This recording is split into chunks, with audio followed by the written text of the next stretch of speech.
आप देख रहे हैं लोकतंत्र प्रहरी। भिलाई के सेक्टर एरिया टाउनशिप के रिटेंशन स्कीम के विरोध में जिला कांग्रेस कमेटी ने आज भिलाई बचाओ पदयात्रा का शुभारंभ किया। जिला कांग्रेस कमेटी के अध्यक्ष मुकेश चंद्राकर के नेतृत्व में निकली यह पद यात्रा सेक्टर 9 स्थित हनुमान मंदिर से प्रारंभ हुई। यह यात्रा 2 अगस्त से 5 अगस्त तक विभिन्न निर्धारित स्थानों से होकर रायपुर के लोक भवन पहुंचेगी। कांग्रेस नेताओं का कहना है कि सेक्टर क्षेत्र में लोगों को मकान खाली करने के नोटिस दिए जा रहे हैं, जिससे हजारों परिवार के सामने विस्थापन का संकट खड़ा हो गया है। इसी के विरोध में जन समर्थन जुटाने और सरकार तक अपनी मांग पहुंचाने के उद्देश्य से यह पदयात्रा निकाली जा रही है। यात्रा के दौरान बड़ी संख्या में कांग्रेस कार्यकर्ता और स्थानीय नागरिक शामिल हुए। कांग्रेस ने मांग की है कि सेक्टर क्षेत्र के निवासियों के हितों की रक्षा की जाए और बिना उचित समाधान के किसी भी परिवार को बेदखल न किया जाए। भिलाई इस्पात संयंत्र के अधीन इस टाउनशिप में भिलाई में अनेक मुद्दाएं हैं जो समस्याग्रस्त हैं। उस मुद्दाओं के लेके हम राष्ट्रपति जी के महामहिम राष्ट्रपति जी के ज्ञापन देने के लिए आज यहाँ से प्रभु के श्री चरणों में मत्था टेक के आज प्रारंभ किए हैं और समस्त बिंदुओं पे राज्यपाल जी को विस्तृत चर्चा करें। अभी हजारों की संख्या में हमारे साथीगण यहाँ पर, पूरे भिलाई के साथीगण यहाँ पर एकत्रित होने वाले हैं। आज जो भिलाई इस्पात संयंत्र की जो वातावरण जो बनाया है प्रबंधन ने, इस प्रकार का एक वातावरण बना दिया है कि किसी भी तरीके से भिलाई को बेच दिया जाए। इस प्रकार का जो वातावरण बना है उसके विरोध में, क्योंकि इस भिलाई स्टील प्लांट को नेहरू जी ने और रविशंकर शुक्ला के मेहनत से भिलाई इस्पात संयंत्र का निर्माण हुआ और भिलाई इस्पात संयंत्र का निर्माण जो हुआ उसके पीछे जो एक लॉजिक थी वो ये थी कि छत्तीसगढ़ के जितने हमारे बेरोजगार लोग हैं उन तमाम लोगों को रोजगार मिले, ये एक सोच थी और उसी सोच के तहत इस भिलाई इस्पात संयंत्र का निर्माण हुआ। और आज अपना रविशंकर शुक्ला का आज जन्मदिन भी है और उनका वो कार्यक्रम है। इस प्रकार की जो यहाँ के ऊंची हरकत जो चल रही है भिलाई स्टील प्लांट को के साथ साथ यहाँ जो अस्पताल है उसको भी, और साथ ही साथ जिन लोगों का रिट्रीटमेंट हुआ है उनको भी जो बेदखल करने की जो योजना जो चल रही है, इस योजना के खिलाफ जिला कांग्रेस कमेटी ने आज जो भिलाई बचाओ जो रैली निकाली है उसके पीछे यही है कि जन जागरण अभियान हो और उस जन जागरण अभियान के तहत ये जो आज जो स्थिति हुई है वो इस स्थिति को बचाया जाए। इसीलिए आज जिला कांग्रेस कमेटी ने ये एक मुहिम छेड़ा है। भिलाई वासियों ने यह ठाना है कि भिलाई को अब बिकने नहीं देंगे। जिस तरीके से केंद्र सरकार की मानसिकता बन रही है कि भिलाई का निजीकरण किया जाए, यह निजीकरण किसी भी कीमत पर नहीं होने दिया जाएगा, चाहे वो भिलाई सेक्टर 9 हॉस्पिटल हो, भिलाई स्टील प्लांट हो, रिटेंशन योजना हो।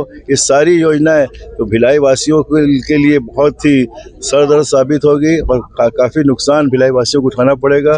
कोई भी भिलाई वासी यह नहीं चाहता कि भिलाई का निजीकरण हो, सेक्टर इस्पात संयंत्र का, मेन हॉस्पिटल का, शिक्षा का। भारतीय जनता पार्टी की सरकार जो कर रही है इसका हम लोग पुरजोर विरोध करते हैं। हमारे जिला कांग्रेस कमेटी के अध्यक्ष मुकेश चंद्राकर जी के नेतृत्व में सभी लोग हम लोग पदयात्रा करेंगे।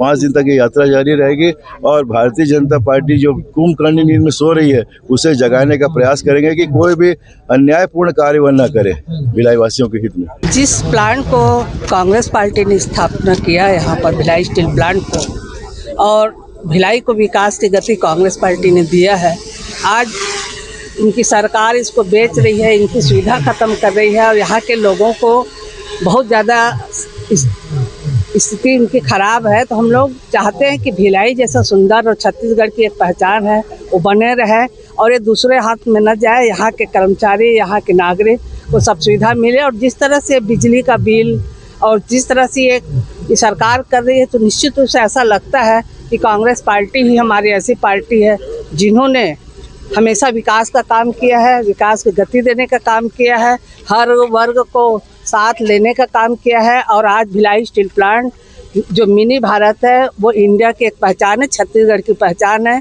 यहाँ हर प्रांत के लोग रहते हैं और इस भिलाई से हजारों लाखों की रोजी रोटी चलती है। तो इसलिए आज जो स्थिति यहाँ के हॉस्पिटल को बेच रहे हैं, यहाँ के सेक्टरों को खाली कर रहे हैं, यहाँ का भर्ती नहीं हो रहा है कर्मचारियों को, इसके विरोध में आज कांग्रेस पार्टी जिला कांग्रेस कमेटी मुकेश चंद्राकर और सभी सम्मानित हमारे कार्यकर्ताओं के नेतृत्व में आज ये पद यात्रा 4 दिनों का है, जिसमें हम समर्थन करने आए हैं। और निश्चित रूप से यह यात्रा का एक अच्छा संदेश जाएगा और भारतीय जनता पार्टी को सोचना पड़ेगा कि हम भिलाई जैसे इस प्लांट को, भिलाई जैसे इस शहर को हम बचाएं ताकि जन समर्थन मिले। और आज पूरी जनता इस मुद्दे को लेकर हम लोग के साथ में है। भिलाई जिला कांग्रेस कमेटी के अध्यक्ष माननीय मुकेश चंद्राकर जी के नेतृत्व में आज भिलाई बचाओ पदयात्रा का शुभारंभ हनुमान मंदिर से शुरू किया गया।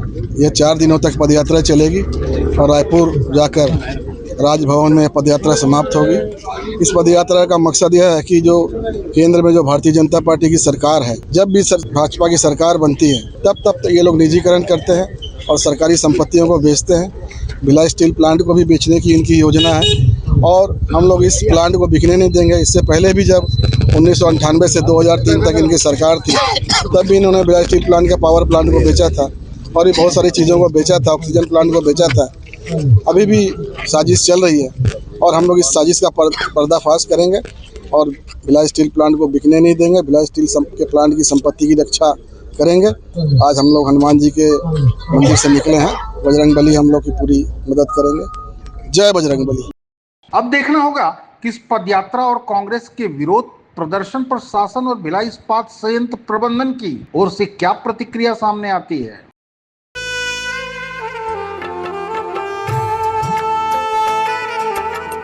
लोकतंत्र प्रहरी YouTube चैनल को सब्सक्राइब करें और बेल आइकन बटन को क्लिक करें। वीडियो को लाइक और शेयर करना ना भूलें।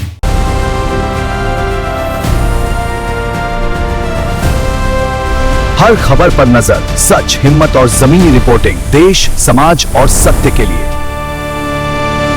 LP न्यूज, आपकी आवाज।